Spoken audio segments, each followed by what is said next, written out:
Sobat semua, filosofi wayang adalah cerminan kehidupan manusia yang kompleks, melambangkan perjuangan abadi antara kebaikan dan kejahatan, mengajarkan nilai moral dan etika melalui cerita, serta menunjukkan kearifan dan perjalanan spiritual menuju ridho Allah. Pada kesempatan ini, saya sajikan kisah wayang Mahabharata Yuda yang menceritakan pertikaian antara dua keluarga besar dinasti Kuru, yaitu Pandawa dan Kurawa. Kisah ini saya bagi ke dalam 6 bagian yang terdiri dari kisah leluhur Pandawa, kelahiran Pandawa, kisah kelahiran Kurawa, pertikaian dan persaingan keluarga Barata, perang Baratayuda, dan diakhiri dengan kisah Pandawa Seda. Jangan lupa subscribe, like, dan komentarnya agar saya dapat lebih termotivasi membuat kisah-kisah sejenis yang lebih menarik dan lebih baik lagi.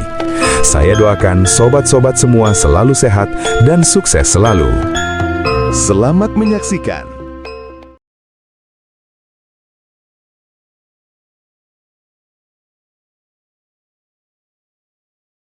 Kisah wayang Mahabharata Yuda, episode kedua, lahirnya Pandawa. Kisah diawali dengan Prabu Pandu Dewanata, Raja Hastinapura, yang pergi berburu dengan ditemani para penggawa dan kedua istrinya. Di tengah hutan, ia menemukan seekor kijang yang sedang memakan rumput. Maka dipanahnya kijang itu. Ketika ia mendekat, terlihatlah 2 kijang, di mana kijang yang satu telah mati diterkena panahnya. Kedua kijang itu berubah menjadi sepasang manusia, di mana yang perempuan telah mati dan panah Pandu Dewanata menancap di dadanya. Ternyata kedua kijang itu adalah jelmaan sepasang resi yang sedang memadu kasih. Resi itu bernama Kindarma dengan istrinya. Resi Kindarma sangat marah dan bersedih atas kematian istrinya.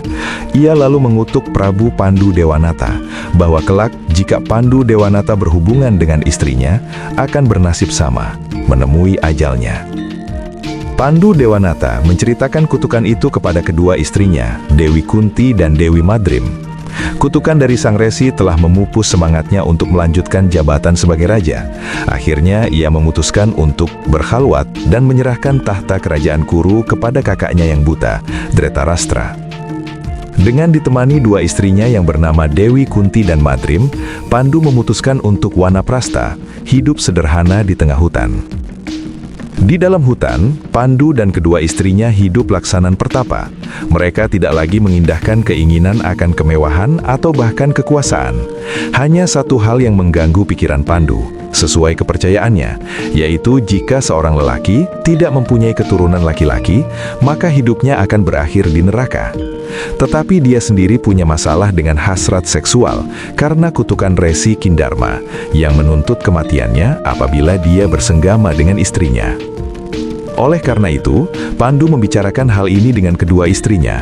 Maksudnya agar kedua istrinya mau mendapatkan anak dari para resi yang hidup di hutan. Sama seperti dulu, Pandu juga lahir dari seorang resi, yaitu Abiyasa yang mendatangi ibundanya, janda Raja Wangsa Kuru. Alih-alih mendapatkan persetujuan dari kedua istrinya, Pandu mendapatkan pencerahan lain. Hal itu karena Dewi Kunti menceritakan anugerah yang pernah diberikan oleh guru sekaligus ayah angkatnya, Resi Durwasa. Anugerah berupa mantra untuk memanggil para dewata agar mendapatkan karunia berupa putra dari mereka.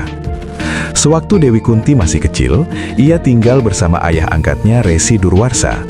Ia berguru dan melayani ayah angkatnya sepenuh hati, seperti bakti anak kepada ayahnya sendiri. Resi Durwarsa sangat puas dan menyayangi anak angkatnya tersebut. Ia menghadiahkan mantra suci kepada Dewi Kunti. Mantra tersebut dapat memanggil dewa yang dikehendaki dan akan mempunyai anak yang keagungannya sama seperti dewa yang dipanggil. Resi Durwarsa menghadiahkan mantra tersebut karena meramalkan bahwa kelak anak angkatnya itu akan mempunyai nasib buruk bersama suaminya. Karena sangat ingin tahu dan tidak dapat menahan kesabarannya, Dewi Kunti diam-diam mencoba mantra tersebut. Ia memanggil Dewa Surya, dewa matahari yang ia bayangkan bercahaya gemerlap di kahyangan.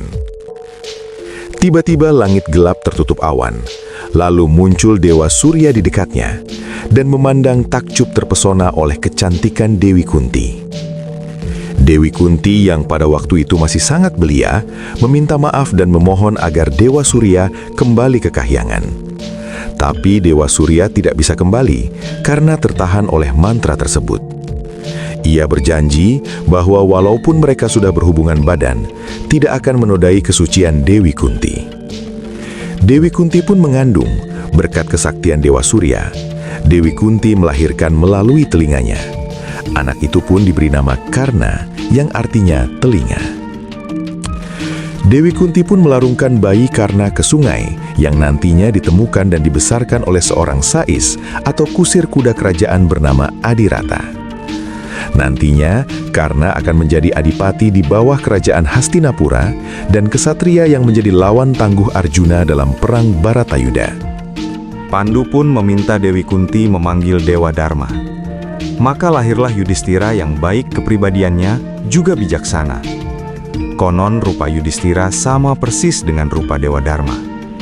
Yudhistira bertubuh ramping, berhidung menonjol, bermata besar, dan memiliki warna kulit cerah seperti emas murni. Sifatnya sangat bijaksana, tidak memiliki musuh, hampir tak pernah berdusta seumur hidupnya. Memiliki moral yang sangat tinggi dan suka memaafkan serta mengampuni musuh yang sudah menyerah, serta memiliki julukan Dharma Suta, putra Dharma, Ajatasatru yang tidak memiliki musuh, dan Bharata, keturunan Maharaja Bharata. Ia menjadi seorang Maharaja dunia setelah Perang Akbar di Kurukshetra berakhir. Pandu pun meminta Dewi Kunti melakukannya lagi. Diundanglah Dewa Bayu, dewa yang terkuat dari antara para dewa. Dari Dewa Bayu, lahirlah Bimasena yang gagah perkasa. Bahkan dikatakan tidak akan pernah ada orang yang lahir sedemikian kuat melebihi kekuatan Bimasena. Dan Bimasena juga seorang yang amat pengasih. Dia begitu melindungi saudara-saudaranya, juga memperhatikan sesama manusia. Nama Bima dalam bahasa Sanskerta memiliki arti mengerikan. Ia merupakan penjelmaan dari Dewa Bayu, sehingga memiliki nama julukan Bayu Suta. Ia berkulit kuning keemasan agak pucat, tubuh Bima berotot, berlengan panjang, dan jangkung seperti pohon salah. Ia juga dikatakan sangat kuat, sangat terampil, dan bertenaga luar biasa. Saat marah, ia akan menggigit bibirnya, lalu mengerutkan dahi, sampai kedua alisnya tampak menyatu. Ia tampak sangat mengerikan, tidak akan pernah melupakan musuhnya, dan sulit ditenangkan saat mengamuk. Sampai setelah amarahnya terlampiaskan, Bima pandai memainkan senjata gada dan pandai memasak. Bima juga gemar makan, sehingga dijuluki Rekodara. Tahun berikutnya, Pandu kembali meminta Dewi Kunti melahirkan anak baginya. Dewi Kunti pun memanggil Dewa Indra, dewa yang paling termasyhur di antara para dewa. Dan lahirlah Arjuna, seorang yang dilahirkan sebagai pahlawan sejati, juga memegang teguh ajaran kebenaran. Nama Arjuna memiliki arti yang bersinar atau yang bercahaya. Ia merupakan penjelmaan dari Indra, sang dewa perang. Disebutkan bahwa kulitnya agak gelap dan berwajah tampan, tiada nafsu, ketakutan, dan amarah yang dapat membuatnya melenceng dari jalan kebenaran. Meskipun dapat mengatasi serangan dari siapapun, ia tidak pernah bertindak semena-mena terhadap para musuhnya. Arjuna memiliki kemahiran dalam ilmu memanah dan dianggap sebagai kesatria terbaik oleh Drona. Kemahirannya dalam ilmu peperangan menjadikannya sebagai tumpuan para Pandawa agar mampu memperoleh kemenangan saat pertempuran Akbar di Kurukshetra. Arjuna memiliki banyak nama panggilan, seperti misalnya Dananjaya, perebut kekayaan, karena ia berhasil mengumpulkan upeti saat upacara Raja Suya yang diselenggarakan Yudhistira. Kirti, yang bermahkota indah, karena ia diberi mahkota indah oleh Dewa Indra saat berada di surga.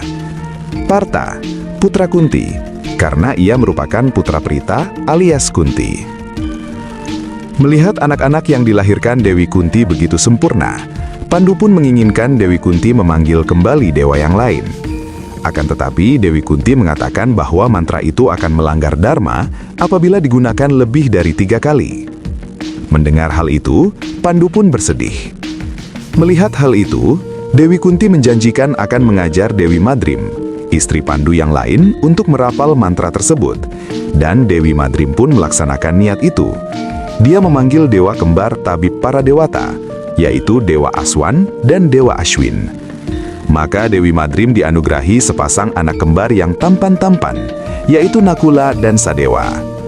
Tidak cuma tampan, Nakula dan Sadewa memiliki keberanian dan kebijaksanaan juga. Nakula merupakan penjelmaan dewa kembar bernama Ashwin, dewa pengobatan.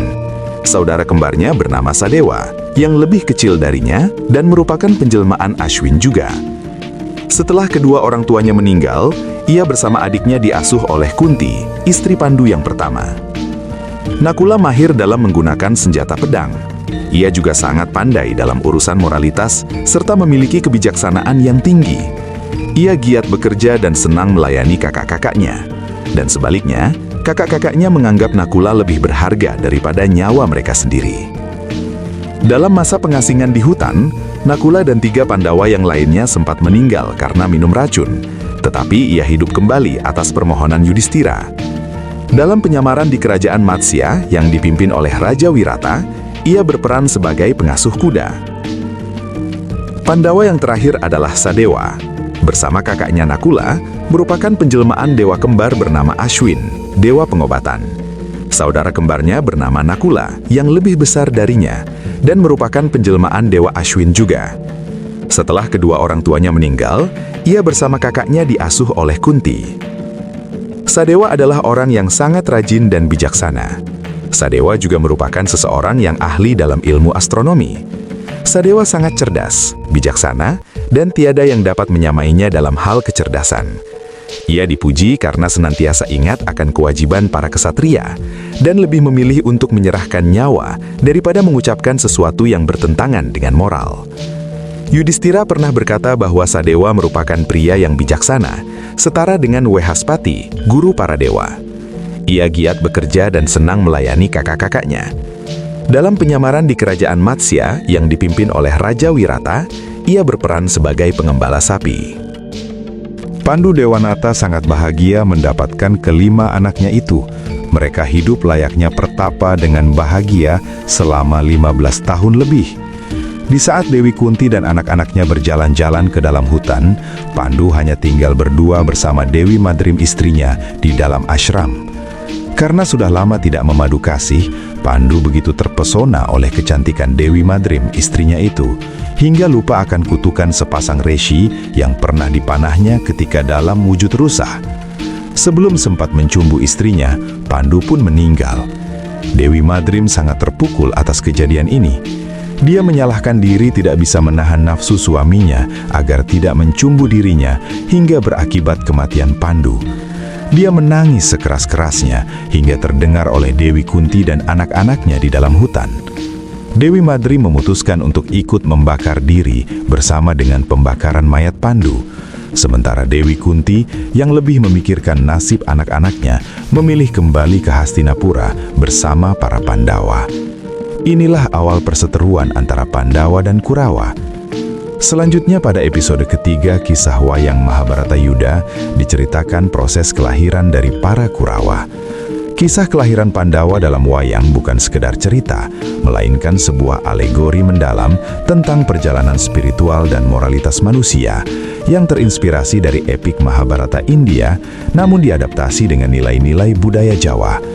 Tradisi Jawa menekankan simbolisme moralitas dan spiritualitas, di mana Pandawa melambangkan kebajikan, dharma, keadilan, keberanian, dan kecerdasan yang lahir dari anugerah dewa, berjuang melawan kejahatan. Kisah ini juga menggambarkan perjuangan batin manusia menuju kesempurnaan dan kebenaran ilahi, serta pendidikan karakter melalui perjuangan hidup dan pengorbanan, yang menjadi cerminan nilai-nilai luhur dalam kehidupan masyarakat dan keagamaan. Sekian sobat semua, sampai jumpa di kisah wayang Mahabharata Yuda episode ketiga, kisah lahirnya para Kurawa. Semoga tayangan ini bermanfaat. Jangan lupa subscribe, like, dan komentarnya, serta bunyikan lonceng agar sobat semua mendapatkan notifikasi video-video saya selanjutnya. Salam.